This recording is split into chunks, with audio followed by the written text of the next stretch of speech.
ובהגיע תור אסתר בת אביחיל דוד מרדכי אשר לקח לו לבת לבוא אל המלך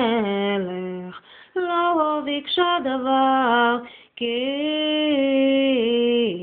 אם את אשר יאמר הגיא שריס המלך שומר אנשים ותהי אסתר נושאת חן בעיני כל רואיה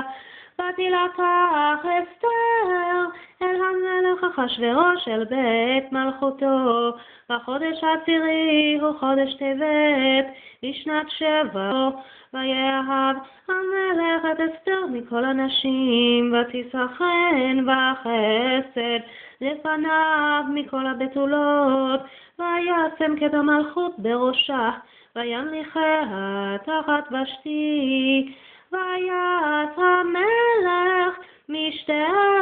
גדול לכל שריו ועבדיו את משתה אסתר והנחה למדינות עשה ויתן משאת כיד המלך